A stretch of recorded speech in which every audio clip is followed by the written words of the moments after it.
Hey, we're back on Slingin Dirt.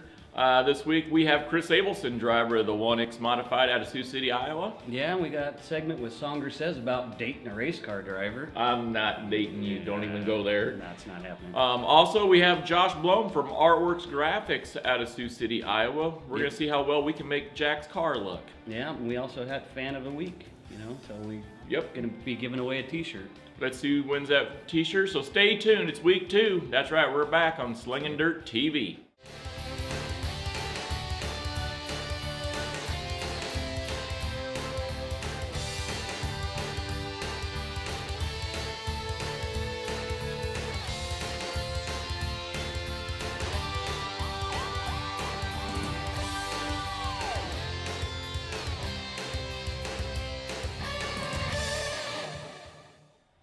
Hey, welcome back to Slingin Dirt TV. That's right, we've made it back to week 2, and to show you that we've made all of 5 cents, we have coffee cups, and graphics.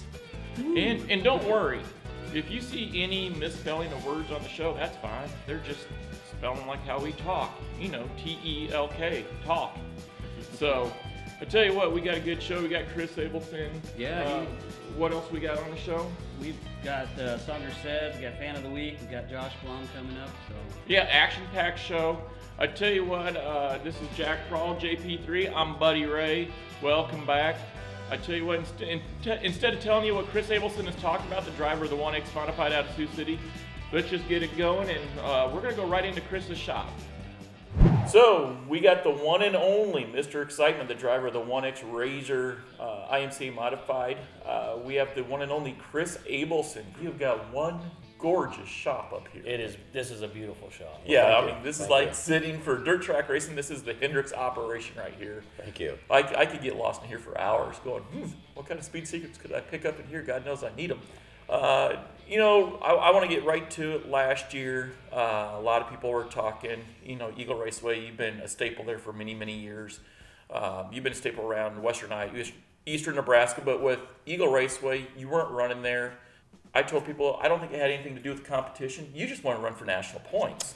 Yeah, exactly. I love racing at Eagle. Eagle's a fun track to race at. Have a really good time down there, but being that's out of the region, and if you're going to try to race for the national points thing, you have to stay within your region. So I didn't want to not go to Eagle, but that was kind of the necessity. When you quit racing Eagle because you're having to stay in your region, did that open you up to a few more new tracks that you had never been to? No, not really. All the tracks that I raced last year, I had raced at some point previous. I'd never really raced Harlan weekly, but I'd raced there for different things, Tiny Lawn and so on. So, what was your favorite track that you were at last year in 2014? I really liked Spencer, actually. The Spencer track's really fun. I won the track championship up there last year. They ran on a limited schedule, but that track's a really fun track to race at. Alta, I like all of them, actually. Do better at some than others, but they're all fun tracks to go to. Well, what tracks are you racing at in your region? What region is it? And it's the north central region, and I race at Alta on Wednesday nights. Thursdays, last year on Thursdays, Spencer ran like a limited schedule, so raced there probably, I don't know, 6 or 8 times maybe, and then on Fridays go to Crawford County to Denison, race there. And then Shelby County at Harlan on Saturday, and then Raceway out here in Jefferson, South Dakota. You're a busy man then. Yeah, and then if there's where do you find time to work? It's tough. It's tough. It's a balancing act. You got to try to keep everything going, keep cars maintained, and it's tough, especially in the middle of the summer when. Now, do you do everything yourself, or do you have a crew that helps you? My oldest son helps me. Caleb Kennedy helps me quite a bit around the shop and with a lot of the car stuff. For the most part, I usually go to the track by myself. I don't have a crew really to speak of. I get a few buddies that pitch in, and it'll go every once in a while. That's pretty impressive, because that is hard to do, especially running for national points. Yes. To be a one-man show, hauling, loading. How do you keep up with yourself? Don't you ever feel like you're, oh my God, this is, at times it's too much? How do you keep yourself balanced? It's tough. And like I said, especially, you try to be, this time of year, get prepared as much as you can, spare parts and whatnot, everything ready to go. But the middle of the summer, when it's 100 degrees and you're going 4 or 5 nights a week, it runs you down. I mean, you get burnout and it's hard to keep a smile on sometimes. But I love racing, so it just keeps you going. You know, I've always wondered. I've seen you with your big toter and your stacker, and I've told my pit crew when we've gone to the track, I'm like, well, there's Chris there.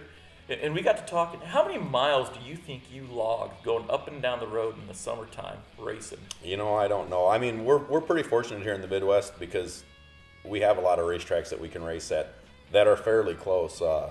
You know, the national champion Zane DeValbus from down, I think, New Mexico. I was talking to him, and you know, he travels anywhere from 200 to 500 miles to race on a weekly.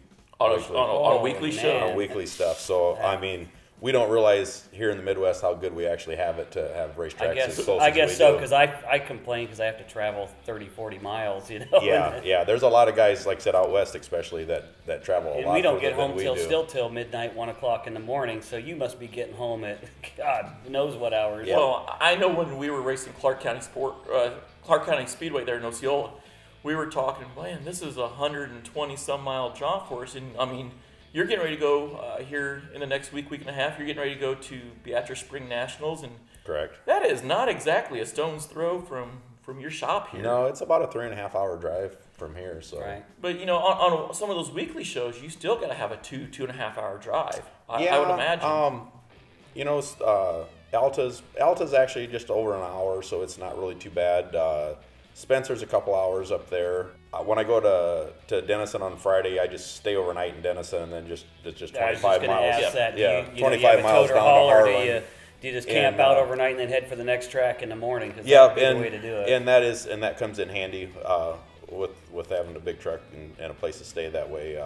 And then Saturday night after Harlan, I'll drive back home and then go to Raceway on Sunday. So Just out of curiosity, with your toter and your stacker, how long have you had one of those? this will be my 3rd year, I believe, I've had that. Well, I've talked to a lot of people that are like, Bud, weekly racers should not have toters and stackers. And here, about a year and a half ago, I stopped off. I was too tired to drive home. Stopped off, got a hotel room. Mm-hmm. And to have something decent, you're going to pay $100, especially on a Friday, Saturday night. And that's when I got to thinking, well, if you pay $100,000 for a toter and a stacker, and you take good care of it and maintain it properly, you're going to be money ahead in the long run versus buying hotel and motel rooms. And safer too, because Yeah. if you're just tired, you just like, I'm just going to park it here and Well, go and in the morning. it isn't a necessity thing by any means, but it is a little bit of a convenience thing. It's you can have everything you need with you, and you know, jump in and take a shower at the end of the night if you want to or whatever. So it's just a convenience thing, really. I mean, it just if helps. you're running for national points, it's almost a necessity. Because I would if you imagine break, with you've the got amount of miles that you put on, Yeah. Jeez. it's got to be a necessity. So, you know, sitting here talking to you, we've got this beautiful black modified. Now, would this be your new Razor? Yep, this is the new car for this year. Actually, it's been sitting around since the end of last year. When I was racing for the points, I had 2 cars, but Travis had built me this car at the end of the year, had it sitting there ready to go in case I would need it. So he's really taken really good care of me throughout everything. Really good support. I was talking to another driver, and it seems like there's certain drivers for each chassis manufacturer that are like the franchise driver for that chassis manufacturer. Everybody knows back in the day, Rocky Cottle, you got a Harris. You got a Havlik, you got a Victory. You've got, of course, Johnny the Jet Sadoff, and a Jet chassis. Chris Abelson, I don't know the last time you were anything other than a Razor. You've always been a Razor through and through. Yeah. What is it about Razors that you like? I had a Harris. I started out with Harris cars, actually, I think in 06, 07. That's back in the Blackbird bin Yep, B-Mod days. I raced there. I remember getting my butt kicked by you at Raced Wrigley. Harris cars and had real good luck with Harris cars. I was friends with Justin Clark from up in Lamar's, and actually had bought some of my Harris cars from Justin when he was up there, and Justin and Charlie. And then when they started doing the Razor thing, I just kind of stuck with it. I mean, I've had offers from other manufacturers, but I've just always kind of wanted to try to have some loyalty to somebody somewhere, so I've just stuck and with you the know Razor. the product that you're getting, and if you like that product and they're willing to back you, I mean, Absolutely, absolutely, why and not? I mean, and they're a great race car. I've looked at other cars and stuff, and I feel they're a great race car, and that's why I stick with them, and they're always innovative and looking for things to improve things, and Travis works with me real well on that kind of stuff, so we have a pretty good relationship. So and I'm sure you guys swap data too. Yep, and things absolutely. That you find Absolutely. out, hey, I tried this and it worked, and they make that change in the chassis and things like Absolutely. that. That's, as a manufacturer, that's probably invaluable too, having a guy that's willing to give up the secrets and, Right. and have that great relationship. And there really isn't any secrets. It's just if you get an idea and you want to, you run it by them and say, hey, I think maybe we should move this or try this or see what happens. And sometimes just take a step back, and sometimes you take a step forward. But if you don't take the chance, right, you're never and gonna find that's out. what's really good about Razor. They're willing to take that chance with you, and let's give it a try and see what happens. And like I said, we've had a really good relationship, and I can't see me going anywhere else. See, in the you're making me want to switch chassis because I run a Harris, and now I'm that Razor is looking pretty sharp back there. And I mean, and there's a lot more that goes along with it than just the chassis itself. I mean, it's the support you get, and having other drivers that run the same brand of car to bounce ideas off of and whatnot. So there's a lot to it, but I'm really happy where I'm at. Well, it's obvious you're successful, so we bet. Yeah. And there's a lot of good cars out there. I mean, it's like at some point I've been beaten by every one of them, and at some point I beat them. So I mean, it's who's to say which one's better or not? But like I said, I'm happy where I'm at. So I can't see my going anywhere in the near future. Let's talk about 2014 a little bit here. You finished pretty high up there in the national points. It looked like there for a while you might actually have a real shot at winning the national points. And with IMCA, and we're talking about IMCA national point standings here, with their bonus structure with the tracks, I think that kind of may have came back to bite you in the butt a little bit. Moving forward, going into 2015 this year, what are you changing a little bit different without giving away too many secrets to make another run for that national championship? Yeah, I don't know if it's actually doable to win that national championship in this area where we're at, just because none of the tracks average enough cars in the A-Mod class to do it. Raceway and Denison and Harlan, average like 15 cars, which now in today's, that's a pretty good field for A-Mods. I won the track championship at Alta, and they averaged 10 cars. So with IMCA's bonus point structure, they cap it at 20. So ideally, you need a 20-car field every night to race against and win the track. Yeah, and tracks like I-80 and Eagle that have those larger fields are out of your region now. Well, exactly, are out of the region. I think Eagle and Mayetta, Kansas get a good car count, but of course they're the central region. So I think Jordan Grabowski, I think, is going to race a little more IMCA this year, and I don't know what tracks he's, I don't know if he'll be at Eagle or not, but I assume he'll probably go to Mayetta, Kansas. And that's so are you going to stay in the Iowa region, or are you going to go to the North Central? This is the North Central where we're at. The Iowa is, and I'll probably stay there just because it's all the tracks are within 100 or so miles. So it's just to switch regions and try to it just really would get expensive to try to go down to the central region and race down there. But it's nice having all these tracks. We're really fortunate. People have no idea until you start going to a track or a state like Colorado. I have some friends that race out there. They have 3 IMCA tracks in the entire state of Colorado. You come out here and you can go anywhere and find a track. But at some point, do you think that actually hurts the guys? Because you start going to these tracks, and you talked about it, some of these tracks that you go to don't average the 20 cars that you need. Correct. So do you think at times we could be a little overpopulated with IMCA tracks? I don't think having less tracks would really make the car counts better either. I think it's just an economic situation maybe right now. The cars are there, they're just not at the track. That and even with IMCA implementing the crate motor, there's certain tracks that the crate motor works at that are better. So if you have a crate motor, generally them guys don't like to go to Alta on Wednesday because it's more of an open motor track. So then that kind of splits up your field a little bit too. They'll go to a more crate motor friendly track instead of going somewhere that they might have would have raced before.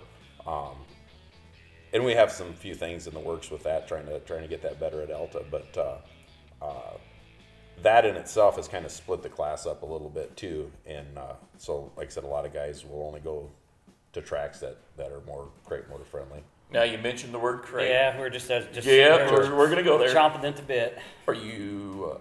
I'm not saying that you're for or against it, but do you like a crate motor or do you like the open motor? What is more to your Mr. Excitement style? I like an open motor, racing an open motor, but financially the crate motor is the way to go. The longevity of a crate motor, just everything about them has made it a lot more economical to race in the A-Mod class. And people win races with them all the time. Sometimes it's more exciting to race an open motor, but it's fun to win races too when you do that in a crate motor. So I mean, we're an example. He's a crate guy. I'm an open guy. So we run the same class, Sure. And he's like, you got to come over to the crate side, and I'm like, no, I don't want to. And last year, I had 2 cars last year, and 2 of the nights a week I ran an open motor, 2 of the nights I ran a crate motor. So I raced an open motor at Alta and Raceway out here, and then Denison and Harlan I ran a crate motor. This year I'm probably going to be all crate motor for the most part, though. So really, yeah. I knew you had gotten into the crate engine a little bit, but your driving is so. I'm not going to use the word wild, but you put on a show. People like to go to the track to watch Mr. Excitement put on a show. You are on the edge. You never know what Abelson's going to do. But I think a lot of that is because of the open motors that you've had in the past. You've had some really nice pieces, and so when I'd seen you with a crate motor, I'm like, oh boy. But if you're using them at Denison and Harlan at times, you would never have known that you were on the crate engine. Correct. With that being said, I want to go to your driving style. Where do you find this knack for driving the way you do? I mean, you put on a hell of a show. I mean, your left rear's hiked up, you're 3-wheeling down the straightaway, you're finding holes that never existed within a split second. It's almost like in the western Iowa racing scene, you're almost like the late Dale Earnhardt Sr. of dirt track racing. You find stuff on the track that nobody else finds. I don't know. I just always try to give it 110% it doesn't matter if it's the first lap or the last lap, and just always digging, looking for something, and that's what you have to do. I mean, everything is, especially in this area, there's a lot of really great race car drivers, and everything's so competitive, and everybody's stuff anymore is so close that you just, you have to be given, 110, 120% at all times to and hope for some luck in between. And definitely have to have some luck, without a doubt. So there's just so much that goes into it. I mean, it's like you just have to try to make things happen when you can, and bide your time when you have to, and see what happens. But so this year, we just talked about a few minutes ago, you're going to be at Beatrice Spring Nationals. After Spring Nationals, what are some of the early season specials that you think you might be heading to? People come out and watch Mr. Excitement. I'm not really sure. I know I'm going to do Beatrice, but after that, I'm really not sure. I think Raceway out here has a spring show that I'll probably do, and then I'll kind of start looking at the calendar and seeing what's going on where. I haven't really made any definite plans just yet. So, tell you what, for the viewers out there, Chris, how can they follow you with your racing? I got a Facebook, Chris Abelson Racing Facebook page. That's about as far as technology I get. Yeah, you're more worried about driving and winning races than being on the computer. I don't do much of that. So no. Well, there you go, folks. Mr. Excitement, Chris Abelson, driver of the 1X Razor Modified. Come out to Western Iowa. Watch him on Chris Abelson Racing on Facebook and catch up with him. Chris, thank you so much for inviting us in. Yep, thanks, appreciate it. Now, can we put Jack to work? Sure. We got tires blowers. Yeah. Always something to do. There you go. Thank you, and we'll see you back at the studio. Thank you. Hey, well, we're back with Slingin Dirt and that interview with Chris Abelson. I don't know about you, bud, but I thought that's one squared away, incredible guy with great equipment, great shop. And I think he should be a motivational speaker because we were talking about that in the truck on the way back home. There's so much that he went into, and some of the stuff, sadly, some of the stuff that he talked about, you honestly didn't even get it on film. You didn't get to see it. But he was a great motivational speaker. He opened up my eyes to my driving. I know he opened up some things to your driving. He's a totally different guy away from the camera. He was so relaxed, so humble. You know, when you do interviews with people, and I'm not throwing anybody under the bus here, but when you do interviews with people, they can come off very professional, like, oh, okay, this is just part of it. And he was just sitting there, and he was like, you know, well, you know, this and that, and, you know, I'm going to use a crate this year and stuff like that. It was just a total different side of Chris Abelson. And, you know, and that's what we want to do with you drivers. We want to come into your world. Trust me, you don't want to be in our world. It's all crowded with the voices and the scary people and stuff like that. So we want to come into your world where you're comfortable, and let the fans get to see the Chris Abelson away from the track. Let the fans see, you know, the driver away from the track. You know, we've been already interviewed several drivers, and they all like this idea. So once again, if you want to have us come in and do a We Knock You Talk segment, just email me at buddyj@joeskarting.com. Yeah, well, back to Chris. I mean, some of the things he said just kind of resonate with you. And some of the things he talked about in the interview and some of the things he talked about afterwards about, he believes that being a race car driver is 80% mental and 20% skill. And that kind of just blew my mind because, you know, we've both been racing for a long time, and it's just, he said some things off camera and on camera that just made you go, whoa, this guy's got his stuff together. Yeah, and I keep, you know, you're looking at that, because I know you mentioned, you know, racing's 80% mental, but me, when he's like, well, I don't go out there to win, I just go out there to race, he goes, look, if I'm running 4th or 5th and I finish 4th or 5th and I'm right side by side with the guy, and that's where we finished, then I'm happy with that. Right. Just as much as a win. Yeah, and so he's out there for the fun of it. Right, and that's, I mean, I believe that's kind of the way you and I race too. We're not in it for the blood and guts, you know. We all want to win. Trust me, everybody that goes on the track wants to win. But sometimes it doesn't, and if you drove 100% and your car may not have been right on that night, and at other nights, you know, both you and I have got away with sneaking a win out on a car or a track that was less than what we would have liked, but everybody else had trouble with it too, and we we raced the same track everybody else did. You know, and like he said, sometimes just you get lucky, you know, and you just got to be happy with what you got. So, you know, it was a great interview with a great guy, great shop, and we wish him the best, and hopefully he can get that championship that he's chasing, because he's sure putting in the hours and the time and the money to do it. Absolutely. Tell you what, stay tuned to Slingin Dirt TV. We got to go pay the bills, or try to pay the bills with a sponsor or two, so stay tuned, we'll be right back.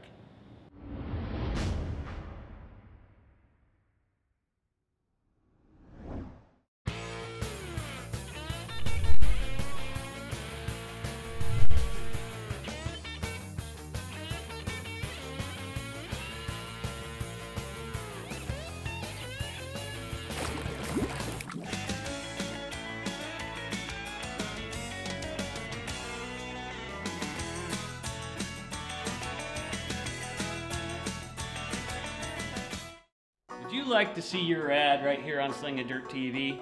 You need money, we need money. So if you want to sponsor an ad on Slingin Dirt TV, email me at buddyj@joeskarting.com. It's BUDDY, letter J @joeskarting.com, karting with a K. Gain some traction, become a winner by putting your sponsorship right here. Well, welcome back to Slingin Dirt TV. I found out after I bought Hooked on Phonics, I can pronounce TV and not T-wee. So, I tell you what, let's get right back into Slingin Dirt TV.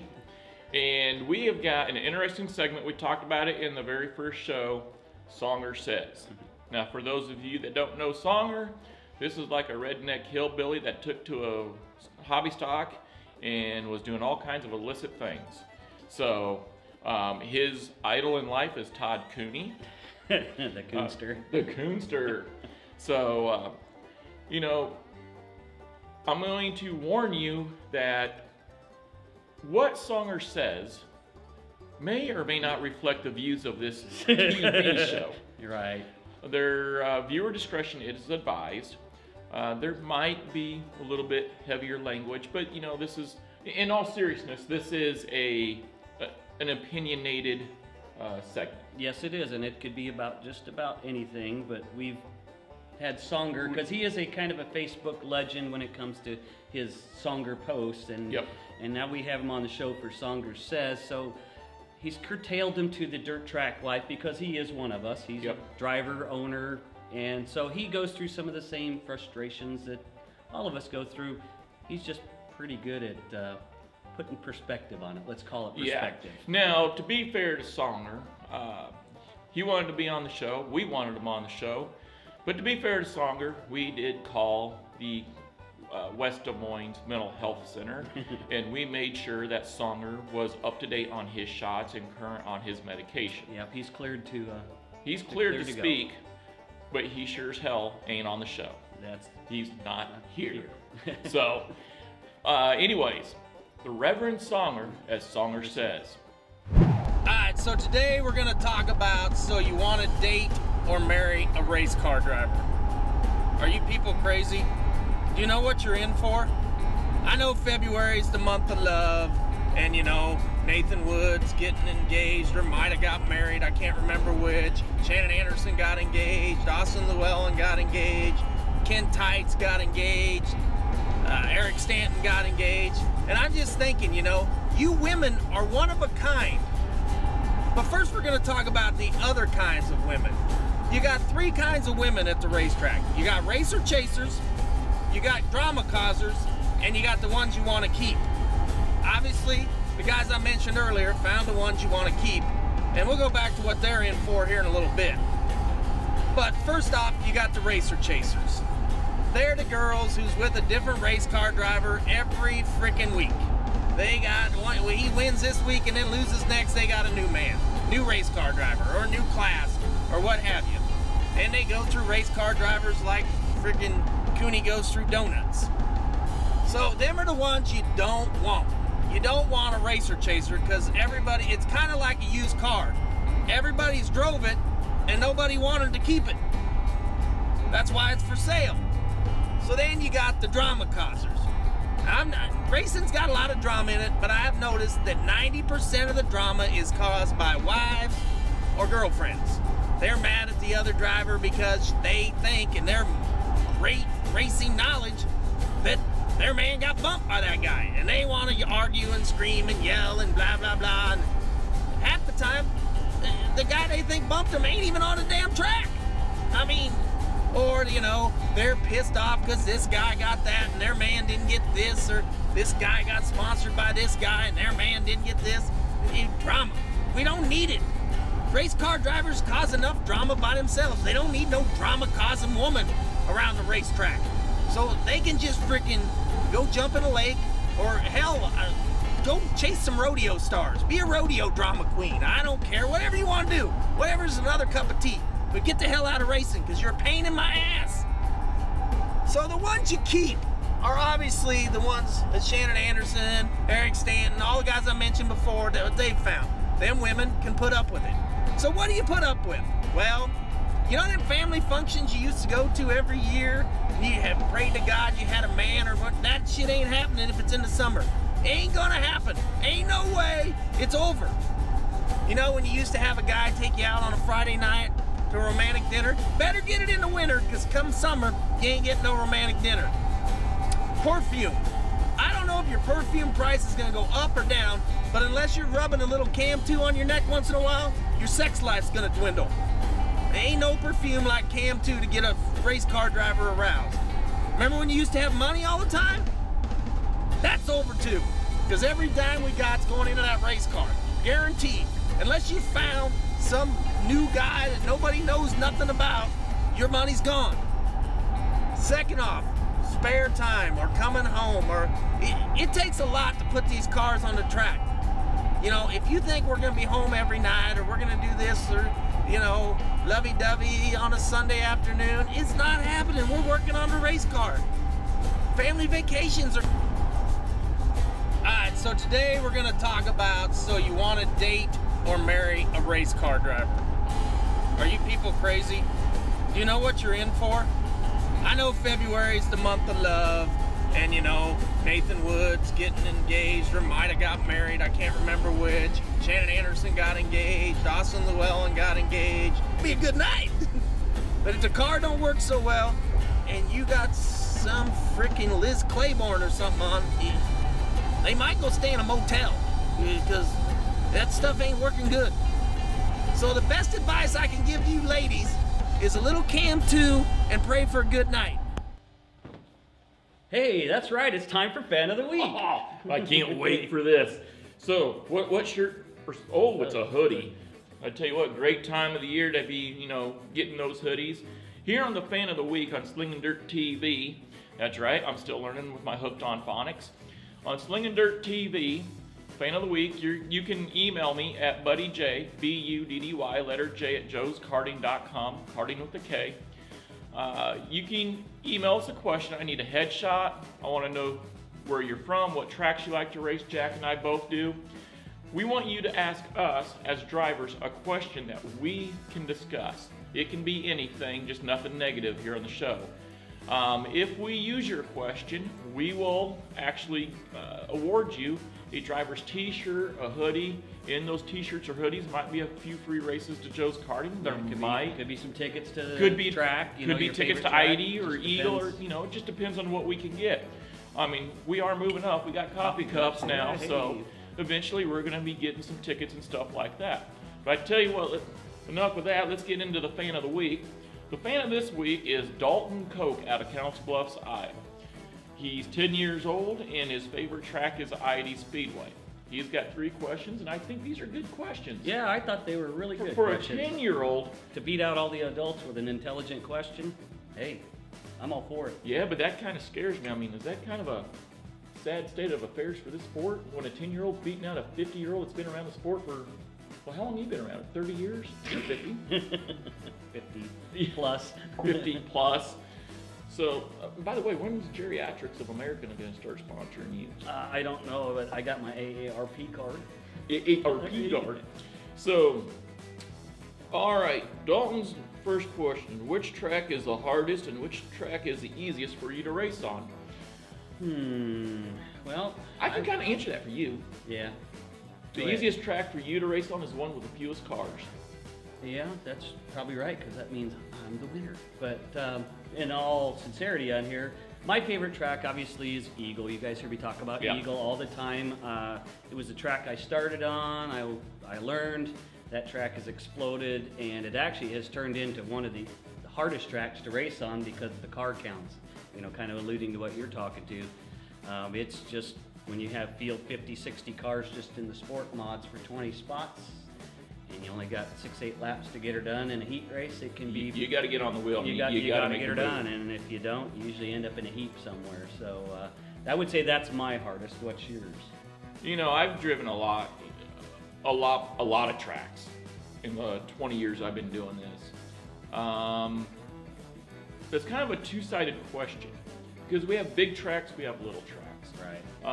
If you had to go with the hardest track to drive, in some ways, I think it's Harlan, Iowa, Shelby County Speedway. If you go to the small tracks, it's without a doubt Eagle Raceway. And when I say it's the hardest track, I'm talking about the competition. Overall that goes into it. You know, because ironically, you know, the second question is, which is your favorite track to go to? I believe is what it was. Right. And for a short track, ironically, the hardest is actually my favorite. It's challenging. You want to see how good you are. And if you go to a track that's got 10, 12 mods, and you're just going straight to the front every week. You've never had that problem. Yeah. Well, first of all, how many features have you won, and how many have I won? I've won 2. How many have you won? In a sport mod. Oh, 0. Well, okay, that's what I got. Yeah. But I have beat you, so that's all that matters. 23 years, I got 1 feature, folks, and it's pretty sad. That's 100% better than this guy here. So, but with that being said, I really think race car drivers like to have a challenge week in and week out, and so when you have a hard track, a lot of times, ironically, that can be your funnest and most favorite track to race. Because when you're out there with 10, 12 cars and you're lapping cars and you're going straight to the front, I've seen guys tell me that that's their favorite track. And I think that's a false sense of confidence. Oh, I agree totally. I mean, it's one of those things, you know, when you have high car counts and Yep. you have, you know, if you're racing a track with low car counts, just like you said, sometimes it seems easy, and it's really not easy on some of those tracks. But you know, a lot of it's all, I think, racing. I think you would agree that it all is, if your car is set up and working good, all of a sudden that track seems easy, and if your car's not right and makes it hard to drive, Right. and people are going by, it's like all of a sudden that's their hardest track. And kind of going back to what Abelson says, sometimes you psych yourself out because there's some big name drivers in there, and you get tensed up, and other tracks you go to, you really don't know all the drivers, and next thing you know, you're just going by them, and you just blew by the track champion, you don't even know it. You know, Right. so. You know, so for little tracks, I like Eagle. For a big track, actually it wouldn't be, I wouldn't say Harlan. Actually, for a big track, honestly, I would say I-80. And the reason why I like I-80 over Harlan, Harlan is a nice facility. It's a big track. I showed you what Harlan was like Yep. the other day. If you notice, there's no outside walls. I don't mind going to the track. I'm not scared of the track. You go to I-80, you got walls all the way around the bottom and all the way around the outside. But when we go to the track as drivers, we also go to the track as a fan of the sport. Oh, absolutely. And so when I go to I-80 and I can watch the Silver Dollar Nationals, I can watch the USMTS guys, the World of Outlaws, the ASCS series coming in, and I'm there racing on those nights, well, I'm there as a driver, but I'm also there as a fan. And so when I see variety in a track's schedule, you know, that hits bonus points with me as a fan. You know, and then with I-80, it's also a very wide track. It's a big 410, it's a wide track. I commonly tell everybody, look, if you're out there and you're beating and banging and you can't get through the crowd, you probably don't need to be on a racetrack. I mean, Yep, Eagle is really wide for a small track. Yes. You got a lot of room at Eagle. And so maybe what I'm trying to say is a track that's really wide has a lot of passing. Yeah, you don't want a 1 lane or 2 lane and a half No. track, and especially if it's, you know, the track is dry slick, or if it's wet slick, you know, there's just no passing. You're single file until it tacks up. So do you know? think Eagle would be your favorite track? Eagle would be my favorite track, and I think it's the toughest track. And as a lot of you may or may not know, I'm going to go race I-80 this year for a change of pace, and there's kind of a reason behind that, and it's twofold. I've always raced Eagle and done specials at certain other tracks, but I've never raced I-80. But ironically, I-80 is the first dirt track that when I retired from the military and came back home, it was the first track I went to, and I sat there in the stands and I watched Sport Compacts and the Modifieds, and I said, you know what? For 20 years, Uncle Sam said I could get shot at and killed, but I couldn't drive a race car on their time. Yeah. So I said, guess what? I'm gonna do this. And we started out with 1 Sport Compact. And my son and I shared seat time in it, and then it went to 2 Sport Compacts. We both were successful at Eagle and Beatrice and a few other places. Then it went to 3 Sport Compacts. My 72-year-old dad even decided to get into it and race. And then Dad retired, kids grow up, and we decided we're going to go up to Sport Mods, and it's just time to go back where I first fell back in love with dirt track racing again, and I just So it's got to do almost it. come full It's come circle. full circle, and so this year we're going to go back to where we started from. And I see just how it figured you goes. want to go back to I-80 Speedway to see what it was like to get lapped at full speed. It might God happen. knows I've done it. Might happen. I don't know. We'll find out. We'll find out. So Dalton's last part, how many tracks do you race at in an average season? Well, it depends on who you are and what you are. Yeah. What season? And how the season starts and whatnot. You know, on average, I think it's fair to say I'll drive 3-4 tracks in a year. Right. You know, old Jack Prall here, he's pretty slow. I mean, look at the hair he's got. That mullet took about 30 years for him to pop out of his head. We're going to clear up. This is called a skullet. It used to be a mullet. Now it's the a skull. skullet. So, but with the skullet, you know, it took 30 years to get that, so it ain't gonna be real long, you know, and he's gonna be driving all these different tracks, because that's just not you. And, you know, putting all joking aside, you usually drive 1, maybe 2 tracks a year. Yeah, I mean, like Typically last 1. year we went to Osceola, Yep. which was kind of a blast. I've never done donuts in a crowd before, but that's kind of what it was like until the safety crew had to leave because there was a train wreck. Yeah. I mean, small town racing, that's what it's all about. And it was a great time.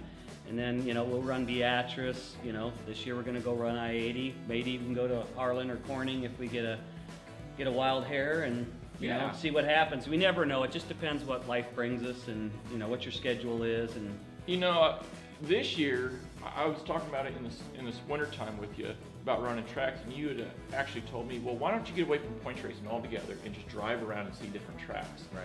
You know, we kind of have that ability now. If you guys want to see Jack and I run, I'm not saying that we're down for sure. My schedule's a little bit more flexible than your schedule. But you know, if you guys occasionally want to see us go, well, Bud, instead of racing Friday night at I-80, why don't you come to Denison or whatnot? You know, you've got a full-time company outside of the show here. I run Joe's karting, or help run Joe's karting, or take up space professionally, however you want to look at it.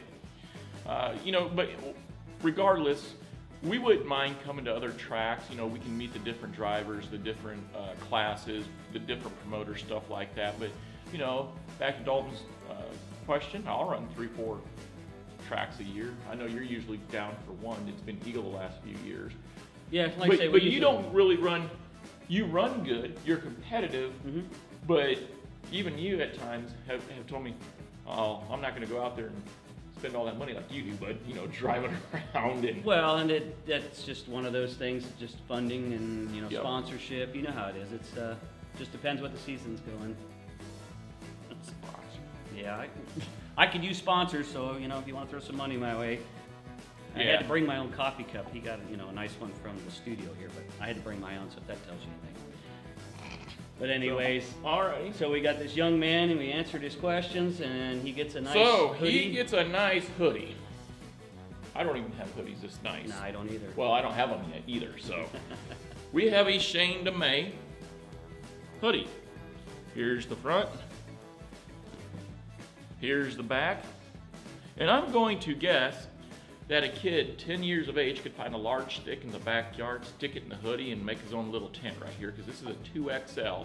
And Dalton, you ain't nothing more than a pint-sized growth of hair on a shoulder blade. So, but Dalton, thank you for your question. And once again, if you want to be considered for Fan of the Week, we've already had, and Dalton wasn't the only one. We actually had quite several, a few. yeah. We pulled out of the hat Dalton's name right out of the box. But if you want to be considered for Fan of the Week, email me at buddyj@joeskarting.com. BUDDY letter J at joeskarting.com, karting with a K. Just send us a headshot, where you're from, where you like to watch races, and ask us a question, just like that. And then your name will be thrown in the mix. So, tell you what, let's take a break. Maybe see if we picked up another sponsor for the show. All right. You know, maybe we can get ball caps that match. All right. Yeah. For shirts. We'll be right back.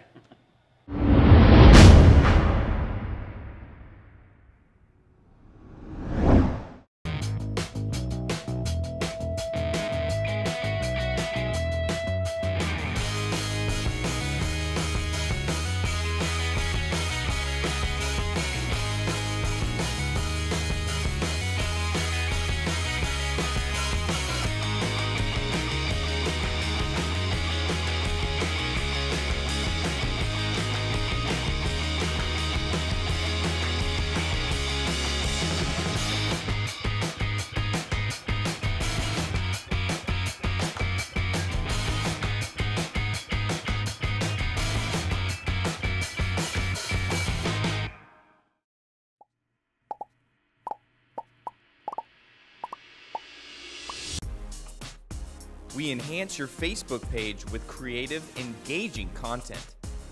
We help your website get more traffic with relevant blogging and search engine optimization. We expand your Twitter following by tweeting with purpose. We grow your brand awareness through quality videos shared on your YouTube channel. We add your business page to Google Plus to increase your visibility on the best search engine in the world. We help with photography and brief video to get your clients engaged and sharing.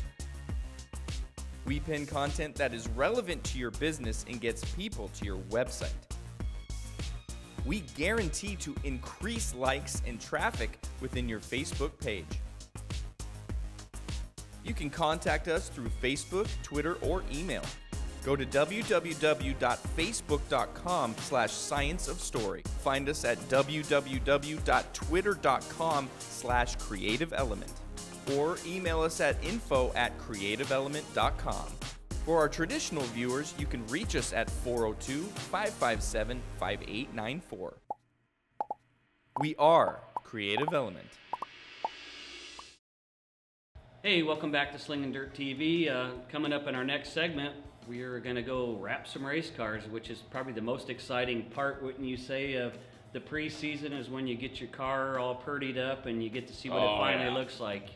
You know, we both have pretty sharp-looking cars. You know, they may not be fast, but they look good. So, yeah, well, hey, I've always told people I'm the fastest go nowhere B mod racer. It's all show and no go. I mean, if you can't be fast, might as well look fast.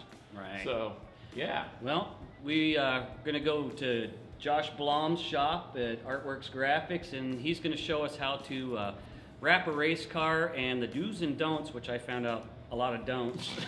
You did a lot of don'ts. So don'ts. He's going to get us straight on how to make his life easier when you take your race car to get it wrapped. Hey folks, welcome back to Slingin Dirt TV. We're here with Josh Blome with Artworks Graphics, and it's that time of year where we get to wrap race cars. Josh is going to wrap the Fear the Deer car. So tell us a little about yourself, Josh. Where are you from, and how did you get started doing this? From South Sioux City, Nebraska, and lived here my whole life. And we're in my second cousin's race shop, Ricky Steffen. That's where I do a lot of my work. We started Artworks Graphics about 3 years ago now. It's just kind of a over-the-road portable sign shop, if you will.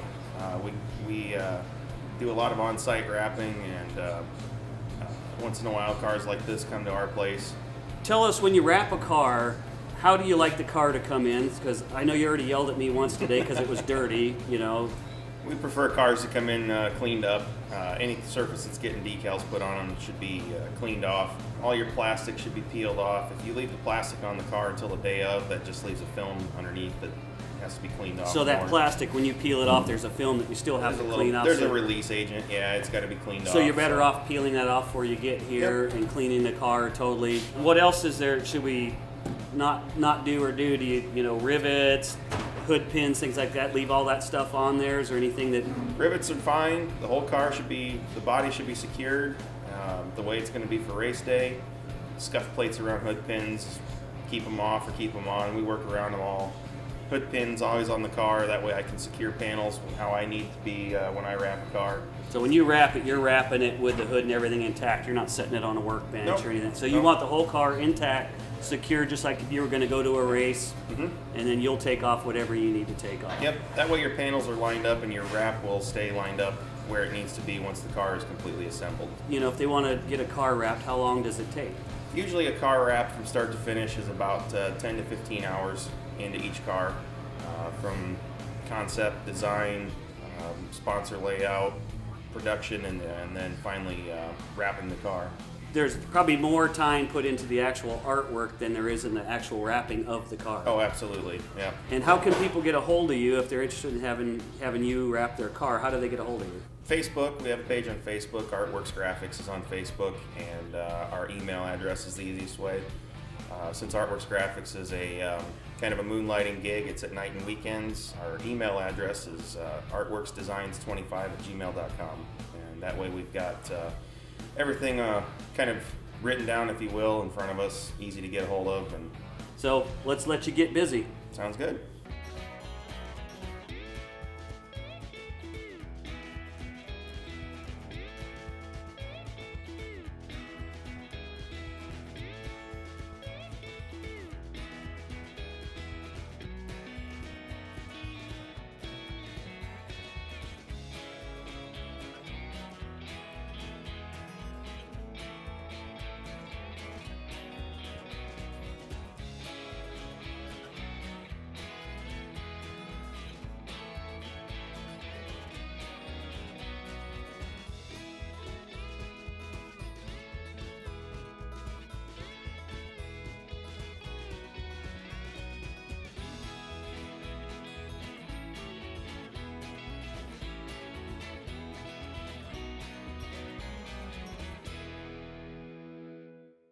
Well, folks, we're back and it's all wrapped up and ready to go. Josh, you did an amazing job, as usual. We had a good time doing it. Took what, hour and a half maybe? Hour and a half, 2 hours usually. 2 hours to do it, full wrap. It looks really nice, and probably would have been faster if somebody would have cleaned his car first. So yeah, that's why we want dirt cleaned off of it. just to wrap things up, let the folks know again where they can get a hold of you and find out where they want to get a wrap. It's artworksdesigns25@gmail.com, and otherwise look us up on Facebook. We've got plenty of samples of our work. This car will be on there later today, and the next one we're going to do will be on there, so give us a shout and see what we can do for you. All right, well, back to you in the studio. You know, watching him wrap your car, which by the way looks amazing, Fear the Deer. You gotta love it. I mean, now you had the same wrap last year, but there was differences this year, a little bit, minor tweaks. Few changes. But in the past you've had wraps, but you've also had regular lettering decal jobs. Right. When you went to the wraps, did you notice a different level of enthusiasm from the fans?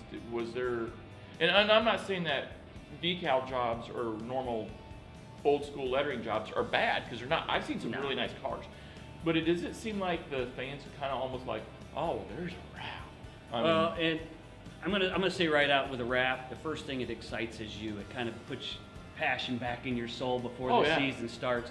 But what I can say is, you know, I've had wraps for several years now. Well, ever since I went to a sport mod, we had wraps. Back in the Sport Compact days, we didn't do wraps, couldn't afford it. But with the sport mods and through the years, you know, some people change their wraps every year. This is the first year that I've stayed with the same wrap, and the reason I did is Josh did such a fantastic job, along with you and my wife, who surprised me. It was kind of a story of how I got this wrap, because I love hunting. I'm a big-time bow hunter. I mean, he calls me like whatever it is, Ted Nugent of the Ted Nugent of rednecks, you know, or the redneck Ted Nugent. You know, so I love the deer hunt. I love racing. I love America. You know, and you guys, as a surprise, I wasn't allowed to see my wrap last year, and you and my wife and Josh conspired to come up with what it is, and I was just floored at how great it was. And then we took it to the World of Wheels last year, and ended up getting third place as best appearing race car, which was great. I didn't expect to win anything, you know, because my car is pretty ratty and beat up, but you know, you can put lipstick on a pig, I guess, and get away with it. So this year we stayed with the same wrap because I had so many people between the car show and the race season come down, and they just wanted to see what that wrap looked like close up. And it's just like your car, you know, with Yosemite Sam on it. Yosemite Sam. You know, people are drawn, especially kids, to those cars. And if they can see them from the stands and they kind of fall in love. I mean, as a race fan, we all sit up in the stands and go pick a car that kind of piques our interest. And we pick that guy to win no matter how fast or slow it is, usually on the way the car looks. And then second is how fast he goes. Kids kind of like it more because of the way the car looks. And then they come down to the pits and it excites them, and it brings more young people into the sport. So I think the wraps are key to bringing young kids into the sport. Get them down in the pits, let them sit in your cars, give them, you know, autograph cards if you have them, or, you know, t-shirts and things like that. And I think it all goes hand in hand with just kind of selling your passion for the sport to the next generation. I think wraps, I totally agree with you. It seems like there's a lot of kids that like the really wild looking wraps. And unless I missed something in Mr. Runkle's biology class back in the mid-90s in Nebraska City, it takes two people to have a kid. So when you get the kids to the car, you get the adults to the car. That's true. You get the adults to the car, you now have those business leaders and those business thinkers and spokesmen for businesses at the car. Well, when you get those kind of people at the car, who do you have potentially at the car? Sponsors, yeah. And I've always thought about that. The one thing I don't like about wraps, and I love my wraps. Now, Sebasma Race Wraps does my cars. They've sponsored my cars for a number of years now, and your car looks great. My car looks fabulous. But the one thing that Stefan and I've always done is we want to try to make, every year or every other year, we like to roll out a new theme on the car. And I think at times wraps can get too busy. You get lost in Oh the yeah, ramp. I mean, you can't walk. You can't read anything. We've even all if, seen those wraps that when Yeah. you're from the stands or even from the pits and a car goes by, you can't even tell what the numbers on the car are because they blend in and everything's so busy. And when you say that, we're talking from 20 feet away. Right? You know, now granted, I don't care what your car looks like, except for your great big number on the roof and the door. Even out on the track, if you're sitting in the stands at Eagle Ride, you can't really read anything. You got the wall right there, the catch fence and all that. The dirt and dust is flying. But I have seen some wraps that will come right by, and you're like, man, I can't even read anything off that. Now, the one thing I like about your car, and I think I'd mentioned this to you, every year people are trying to change up wrap designs. Everybody now knows that Bud's going to have the Yosemite Sam car, Right. or as I call it, the Yosemite Sam car. But your car, you know, you got a little bit of a tweak to the wrap, but to the average person, they're not going to be able to tell the difference between last year's wrap and this year's wrap. No. And I think that goes a long ways in helping a driver connect to his fan base and his sponsors, because now they're not scanning the entire crowd for Jack's new car or new wrap. They automatically remember last year's wrap. So I think that's huge for you. When everybody else is changing up stuff and you stayed the same, it may seem like, well, they got all these new done. The nice thing is it's easy to know where Jack Prall is. In the fear of the deer, that is, you know, I was actually laying in bed one night and I was thinking about this. And I'm going to do everything in my power to make sure that this scenario does not work out on the track. Well, actually, it would be kind of funny, is if you were in front of me with a deer, Which is where I'm normally at. and Yosemite Sam is behind you pointing towards the deer. So we gonna be hunting. Oh yeah, well, We're coming, 6 guns a-blazing. as I always say, don't sing it, bring it. Yeah, well, problem is I'll sing it and bring it, but you're the one always hiding. Yeah, Deer hunters hide. that's right. That's what we're good at. So I tell you what, let's talk about, you know, the wrap a little bit more here. Josh Blome, he was also talking about, you know, make sure the car's clean. Jack, make sure the plastic is ripped off. Now, honestly, I'll throw myself under the bus. I took my car to Sebasmud. Stefan was nice about it. He's like, Bud 101, take the plastic off the car. You know, these guys, you listen to the Josh in the interview, he's got 10, 15 hours just in designing the wrap. Right, The yeah. last thing he wants to do, or Stefan from Sebasmud or whoever, is they don't want to spend another 2 hours peeling plastic off the wrap. Yeah, and this is one thing too that I will highly recommend. If you're going to go get a wrap and you've narrowed down who you want to get that wrap from, don't dick around with these wrap guys and have them do 10 hours of design and then try to take it to somebody else. That's just bad business. That's bad And business. it's bad news, and it just gives you a black eye, because guess what that wrap guy's talking about at his shop is, when I'm rolling my car in, he's talking about how the last guy screwed him. So don't do that. If you're going to pick a guy, stick with him. You know, they all do. I mean, your car looks great, my car looks great. They all do good work, and they will give you what you want. And be specific about what you want. Don't wait till after he's printed your wrap up, because guess what? You're going to get what you get. You get what you get. So make sure that you talk to your wrap guy. You know, get exactly what you want. Make sure your sponsors are on there. They can add things to the wrap afterwards, but they can't take things away. So No. Another thing I would recommend, I helped a young racer get into the sport this year. If a veteran racer such as Jack or me or whoever it is, and we help you get yourself familiar with a wrap guy, whoever that wrap person may be, do not blow up their phone 24/7, 365. These guys, on average, now I can't speak for Blome. I bet you he does 40, 50 cars a year minimum. easy. My guy does 300 a year, and when his 300 hit, it could be, now he does wraps all year round, but his busy season is mid-February through late April. Right, So the about 3 preseason, months. the preseason. The preseason. The last thing these wrap guys want to do is take 25 phone calls a day from you when they're trying to work on 300 different wraps, or Josh's case, 100 wraps or whatever. I know Blome does a lot of wraps. And then don't, like you said, don't dick around with them. You know, don't have them print the wrap and then complain, well, this ain't right or this ain't right. These guys all send proofs to you. Now, you didn't get a proof this year, but you already knew what you were getting. And that's another thing, is I trust my wrap guy, Josh. I kind of give him creative liberties, whatever you want to call it. I know that what I'm going to get, I'm going to be happy with, and it is what it is, you know. And a lot of times it makes it a lot easier on the wrap guys if you kind of give them a little creative freedom and don't be specific. These guys are not going to go, well, okay, Buddy Ray, I'll just throw a wrap in your car. You know, when you take that phone call and you get to meet a wrap guy, whoever that person is, the first thing, well, do you have an idea? They want to know what your mental thought is behind the wrap. And I've told several people, in fact, even with your car, I was like, calm down. These guys are professionals. Because even you were kind of like, oh, I mean, you were like... Well, that's because I didn't know. I didn't even get to see a proof or anything. No, you didn't get to see anything. And I told you, I was like, relax, relax. These guys know what they're doing. They're professionals in their jobs. These guys, they understand the business. So a lot of people will actually get too nervous, like I said, and they'll be calling 24/7, 365. And I've told people, just calm down, let them do their job. They know what they're doing. And 9 times out of 10, a wrap will come out fine. Now, yeah, to be fair, there are some wrap guys that might, you know, screw up a wrap.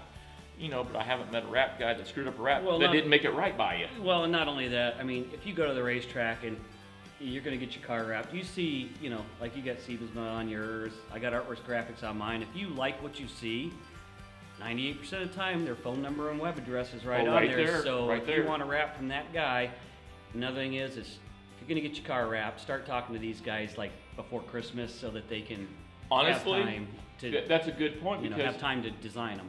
The I-80 car, which was the 12 car last year, is back to the 25. And my guy and I, we actually were talking back in October. Because November, when we had the Racing with the Stars at Joe's Karting, it was already wrapped and on display. So, and those guys like it because if you can get it done earlier, I know you're going after sponsors and stuff like that, but the earlier you can get it done, usually in my experience, I found out you can get a better design because now you're not in that group of 300 that they're trying to whip right out. Sure, not only that, I mean, even if you get sponsors later on, they can do a base wrap and then you overlay your sponsors on top of that wrap, and you can't even tell the difference. I mean, it's... No, there's a guy in Council Bluffs. I can't remember who he got his wrap from. I looked at his card from a distance and I'm like, oh, you went old school. You just went with some lettering and some decaling. And he's like, no, it's wrapped. And I walked up there and the wrap was the same color as the sheet metal. He's like, but I did that because during the course of the season, if I pick up a new sponsor, they can just make that lettering and then I can put it right on that wrap. Well, he did that, and what was really cool is the way they did it, it almost looked like a 3D effect. Like it literally jumped off the car. And I was like, it's kind of a cool thing to see. So the one thing I will say as a driver and a fan of wraps, when I'm looking at these cool cars, tone it down on the chrome. I have seen some cars, when you go into the corner, they've used, now chrome is cool, diamond plate's cool, the fluorescents are cool, but when you get this real shiny chrome vinyl, and it's 95 and it's sunny outside, and you go into the corner, the guy goes into the corner in front of you, and all it does is blind you. Right. It doesn't look good, and honestly, from the stands, it doesn't look good either because you can't read anything. Right, or the chrome letters too. I mean, I actually had those one year, and they told me to change them because they can't see them from the stands. They can't see them from the stands, and also those chrome-looking cars look beautiful. I'm not gonna lie, they are gorgeous at the car show. They're great when you're showing them off. If you race Jack Prall and I, they're probably not going to look so great after the race because we don't drive very well. No. But with that being said, when chrome gets hit, it scratches, it mars, and it just does not look good at all. Right. That's why I use a lot of flat black, a lot of flat colors. Sure. I'm a big fan of the flat black right now. You know, just 2-3 years ago, I loved the chrome stuff, but I like pretty much all flat colors. You know, and this year, I'm kind of nervous because I've got brown in a wrap. I've never seen too many brown wrapped cars. No.